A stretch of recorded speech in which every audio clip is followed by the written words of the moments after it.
나를 돌봐주는 그 사람들과의 관계 속에서 내가 세상을 바라보는 나의 바탕이 만들어지는 거죠. 어떻게 보면 이것이 하나의 형상으로 또 하나의 판으로 하나의 도식으로 만들어지면서 세상이라고 하는 곳이 그런 곳이구나 라고 느끼면서 살아가게 된다는 것이죠. 자, 사람이 태어나서 하나님을 경험해야 하는데요. 사람이 태어났을 때 우리 백지 상태로 태어난다고 그렇게 얘기를 했잖아요. 우리 마음속에는 하나님을 닮아가도록 하나님을 찾아가도록 깊은 씨앗이 마련되어 있는 것은 분명히 맞는 것 같습니다. 하지만 그 씨앗이 발현되기까지는 상당한 시간이 필요한데요. 그 시간 동안에 우리가 경험하게 되는 많은 것들이 있습니다. 그 많은 것들을 우리는 어떻게 경험을 할까라고 하는데요. 이게 다른 동물들은 제가 잘 모르겠어요. 그러나 사람을 살펴보면요. 사람은 다른 동물처럼 태어나서 바로 걸어 다니거나 뛰어다니거나 할 수 있는 건 아니죠. 사람은 태어나면 일정 기간 동안에 주변에서 도움을 받도록 그렇게 되어 있습니다. 이 돌봄을 통해서 하나님 경험을 먼저 한다고 이야기할 수가 있겠습니다. 어떤 가정사역자는 하나님께서 모든 사람에게 다가갈 수 없기 때문에 아버지를 통해서 또 어머니를 통해서 하나님을 대신하도록 그렇게 하였다라고 이야기를 하지요.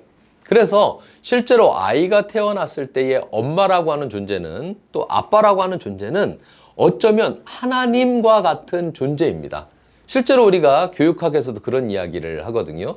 아이들이 태어났을 때 처음에 부모님은 신과 같은 존재로 경험이 되고 점점 시간이 갈수록 아, 나와 같은 사람이구나 라고 하는 것을 경험하고 이해하게 된다라고 이야기를 하기도 합니다.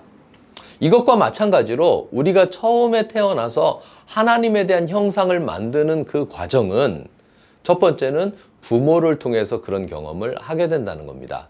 그래서 엄마를 통해서는 하나님이 나를 얼마나 사랑하시는지 또 하나님이 나에 대한 존재를 어떻게 이해하고 계시는지 또 세상은 나에게 어떤 존재인지를 경험하도록 한다는 것이죠. 내가 수고하고 노력하고 움직여서 먹을 수 있는 상태가 아니기 때문에 생존할 수 있는 상태가 아니기 때문에 어쩔 수 없이 엄마의 도움으로 음식을 먹어야 되고요.